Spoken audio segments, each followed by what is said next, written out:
சுரேஷ், இந்த செயின் எங்கிருந்து கிடைச்சது? தோட்டத்துல கிடந்தது மம்மி. மருதமலை முருகன் கோவில வச்சு பூஜை பண்ணி உங்க தாத்தா உனக்கு போட்டு விட்டு செயின். இது காணாம போனதுக்கு அப்புறம் தான் நமக்கு பல சோதனைகள் வந்தது.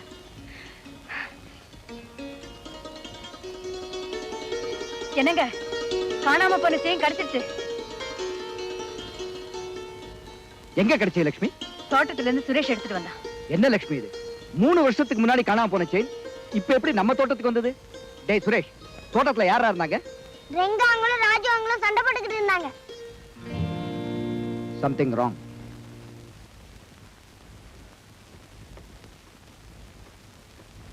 நில்லுங்க. இது யாருகிட்ட இருந்தது? உங்க 2 பேர்ல இது யார்கிட்ட இருந்ததுன்னு கேக்குறேன். உண்மையை சொல்ல போறீங்களா இல்ல நான் போலீஸை வரவழைக்கட்டுமா? என்கிட்ட இருந்தது.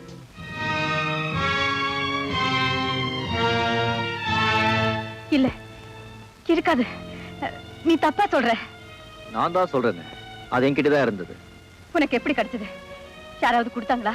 லட்சுமி, அவனே உண்மையை ஒத்துக்கிட்டான். இன்னும் அவங்கிட்ட என்ன பேச்சு வேண்டியிருக்கு? நான் இம்மீடியட்டா போலீஸுக்கு போன் பண்ண போறேன். நில்லுங்க.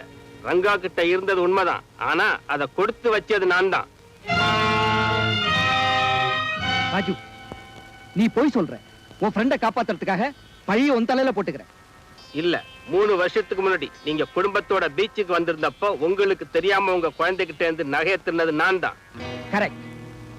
3 வருஷத்துக்கு முந்தி இந்த செயின் பீச்சில தான் காணாம போச்சு. இதுல இருந்தே தெரியுதுல்ல திருட நான் தான். யாரா இருந்தாலும் சரி, குற்றவாளி தண்டனை அனுபவிச்சுதான் ஆகணும். போலீஸுக்கு போன் பண்றீங்களா? எஸ். வேண்டாம் சார். ராஜு உங்களுக்கு எப்போ செஞ்ச ஒரே ஒரு குற்றத்துக்காக இப்போ நீங்க போலீஸுக்கு போன் பண்றீங்க. ஆனா உங்க குடும்பத்துக்கு எவ்வளவு உண்மையா உழைச்சிருக்காங்கிறத ஒரே ஒரு நிமிஷத்துல மறந்துட்டீங்களே சார். இது உண்மையான உழைப்பு இல்ல. இவன் வேற ஏதோ பெரிய பிளானோட தான் இங்க தங்கி இருந்திருக்கான். கேட்டியா குரு? உண்மைக்கும் நேர்மைக்கும் இந்த காலத்துல எவ்வளவு மதிப்பு இருக்குங்கிறது இப்போது புரிஞ்சுக்கிட்டியா சார்? ராஜு உங்க வீட்டுல சோத்துக்காக மாடா உழைச்சதை விட பீச்சிலே கத்தி எடுத்துக்கிட்டு சும்மா 4-5 ரவுண்ட் அடிச்சிருந்தான்னா ஆயிரக்கணக்கில் பணம் சம்பாதிச்சிருக்கலாம். அவன் ஒரு காலத்துல திருடனா இருந்தா, ஆனா இப்ப ரொம்ப மாறி இருக்கா. அவனை பத்தி சரியா புரிஞ்சுக்காம பேசிட்டு இருக்கீங்களே. ரங்கா சொல்றது நியாயம்தான். ராஜுவை மன்னிச்சு விட்டுடுங்க.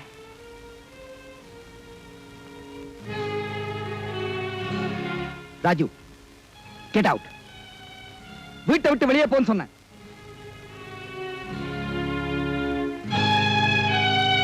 ரங்கா, இப்பவே சொல்றேன், சத்தியம் தான் ஜெயிக்கும்.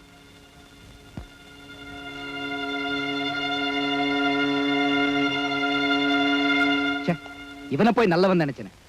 இவ்வளவு பயங்கரமான ஆள்னு இப்பதான் எனக்கு புரியுது. அவன் நல்ல ஆள் தான் சார். பயங்கரமான ஆள் இங்கே இருக்கு. என்ன சொல்ற நீ?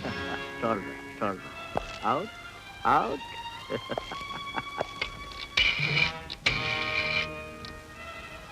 ஹலோ ரங்காஹியா, வந்த காரை முடிய போது உடனே காரை அனுப்பு.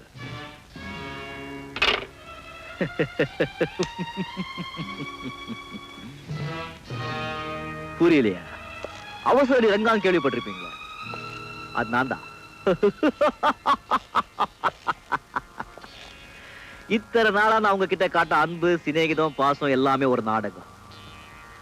நான் இந்த வீட்டுக்கு வந்தது குழந்தைய காப்பாத்துறதுக்காக இல்ல, குழந்தைய கடத்திட்டு போறதுக்காகத்தான். அசஞ்சிங்க உயிருக்கே ஆபத்து. குழந்தைய கடத்துறதுக்கு தடியா இருந்தவன் தான் ராஜு. அவன் மட்டும் இல்லைன்னு சொன்னா நான் குழந்தைய எப்பவோ கடத்திட்டு போயிருப்பேன். நான் எதுக்காக இந்த வீட்டுக்குள்ள வந்தேங்கிறது ராஜுவுக்கு தெரியும், அவன் யாருங்கிறது எனக்கும் தெரியும். ஆனா ஒருத்தருக்கு ஒருத்தர் காட்டி கொடுக்க கூடாதுன்னு எங்களுக்குள்ள ஒரு ஜென்டில்மேன் அக்ரிமெண்ட். நான் ராஜு கிட்ட அடிச்சு அடிச்சு சொன்னேன், நன்றிக்கு இது காலமே இல்ல, என்னைக்காவது ஒரு நாள் உன்னை இந்த வீட்டை விட்டு வெளியே அனுப்ப போறாங்க, அப்போ உன் கண்ணுக்கு முன்னாலே குழந்தைய கட்டுட்டு போறேன்னு சொன்னேன். பாவம் மக்கு புரியல, வெளியே போயிட்டா. இப்ப என் காரியத்தை முடிக்க போறேன். Stay way you are.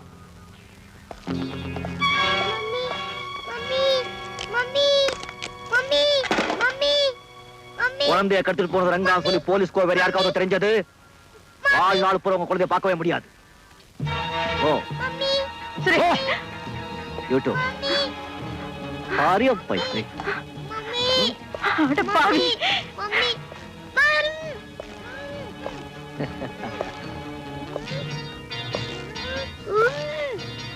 உள்ள போ.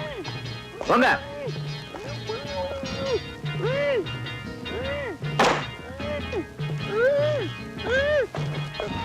ஏய், எவனாவது கிட்ட வந்தீங்க உங்களை பந்தாடுவேன். போங்க. ஏய், வாடா. அவசர அடி யாருன்னு கேட்டேல்ல? ரங்கா, ராஜு, ரங்கா, மரியாதையா சொல்ற குழந்தை உலகம் விடு. ஏய், ராஜு, நான் என்ன சொன்னேன்? நீ வீட்டை விட்டு வெளியே போன பிறகு உன் கண்ணுக்கு முன்னாலே குழந்தைய கடத்திட்டு போறேன்னு சொன்னேன். இப்ப கடத்திட்டு போயிட்டு இருக்க. இதுக்கு மேல ஏதாவது செய்ய நினைச்ச எனக்கு உனக்கு ஆபத்து இல்ல, குழந்தை உயிருக்கு ஆபத்து. Go back.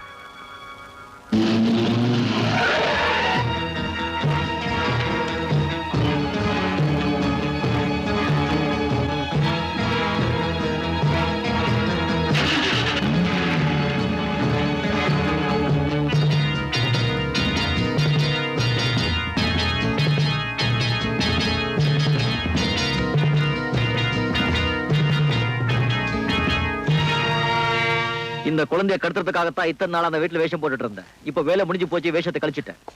அட பாவி, அந்த அம்மா கிட்ட இருந்து குழந்தைய பிரிச்சு கொண்டு வந்திருக்கே, அது பெரிய பாவம் இல்ல? பாவத்தை பார்த்தா பணத்தை பார்க்க முடியாதுமா. பணத்துக்காக என்ன வேணாலும் செய்யறதா? நீ மனுஷனா? உன் மனசுல ஈ வரக்க இல்ல?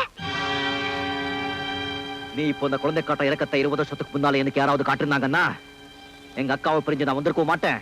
இந்த மாதிரி தொழில நான் ஈடுபட்டிருக்கவும் மாட்டேன். உனக்கு ஒரு அக்கா இருக்காங்களா? காந்தி கிராமங்கிற ஊர்ல லட்சுமி ரங்கநாதன் சொன்ன தெரியாத ஆளுங்களே கிடையாது. அன்பு பாசத்துக்கு நாங்க தான் உதாரணமா இருந்தோம்.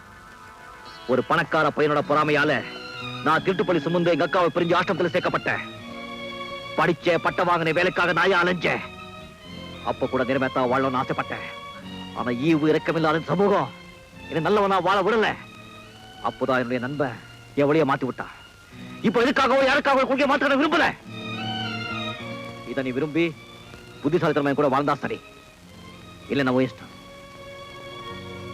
நீ சொல்றதுல உண்மையா? ஆமா சார், அவன் அந்த கங்கா பொண்ணு கிட்ட சொன்னதை என் காதால கேட்டேன். That's good. இப்ப அவன் ஜாதகமே என் கையில. இப்பதான் நம்ம தலையெழுத்தை மாற போகுது. Hello, Ravi here. ரங்கா, போன காரியம் என்னாச்சு?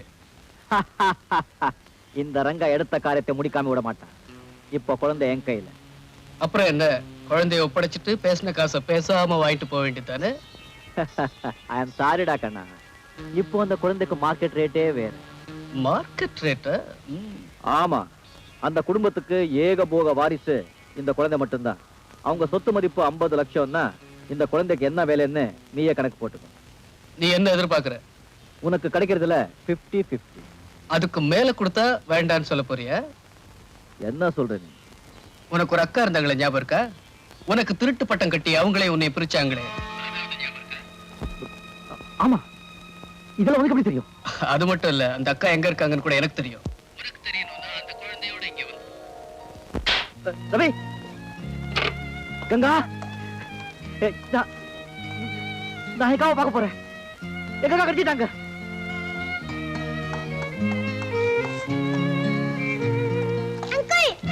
இந்த குழந்தை எங்க அக்கா எங்க இருக்காங்க சொல்லு. இப்ப உங்க அக்காவுக்கு மார்க்கெட் ரேட்டே தனி.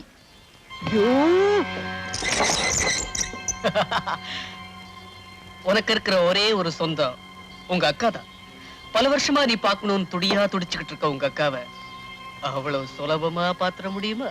நான் என்ன செய்யணும்னு சொல்றேன். ஒண்ணும் இல்ல, இப்ப என் வண்டி ஏகப்பட்ட நஷ்டத்துல ஓடிக்கிட்டு இருக்கு. அதனால இந்த குழந்தைய வச்சு அதே வீட்டுல 5 லட்சம் ரூபாய் நீ பரட்டி கொண்டு வந்து கொடுத்துரு. பாவம், குழந்தையும் தாய ஒண்ணா ஆயிடட்டும். அப்படியே அக்காவும் தம்பியும் ஒண்ணா ஆயிடுவீங்க. That's all. செய்யறேன். ஆனா இது வாழ்க்கை பிரச்சனை. இதுல ஏதாவது விளையாட நினைச்ச உன்ன.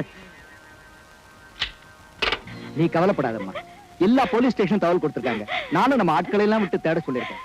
குழந்தை கட்டாயம் கிடைச்சிருவோம். நீ தைரியமா இரு லட்சுமி. எஸ் ரங்கா. யாரு ரங்காவா? அட பாவி, நல்லவன் மாதிரி நடிச்சு எங்களை ஏமாத்திட்டியே. என் குழந்தை உயிரோட வச்சிருக்கியா, கொன்னுட்டியா? உயிரோட தான் இருக்கான், கவலைப்படாதீங்க. அப்படின்னா அவனை என்கிட்ட பேச சொல்லு, உன்னை கெஞ்சி கேட்டுக்கிறேன். அதெல்லாம் அப்புறம், முதல்ல நான் சொல்றது கேளுங்க. உங்களுக்கு குழந்தை வேணும்னா 5 லட்சம் ரூபாய் பணத்தோட மலைக்கோலுக்கு வந்து சேரணும். நான் இப்பவே வரேன், நீ குழந்தையோட அங்கே இரு. ஆனா ஒண்ணு, நீங்க மட்டும்தான் அங்க வரணும். உங்க புருஷனோ போலீஸோ அங்க வந்தாங்கன்னா குழந்தை உயிர் தவறி போயிடும். ஜாக்கிரதை. ஐயோ, அப்படியெல்லாம் ஒண்ணு செஞ்சிடாத, நான் இப்பவே வந்துடுறேன். 5 லட்சம் ரூபாய் பணத்தை கொடுத்தா குழந்தைய ஒப்படைக்கிறேன்னு சொல்றா. நான் இப்பவே போறேன்.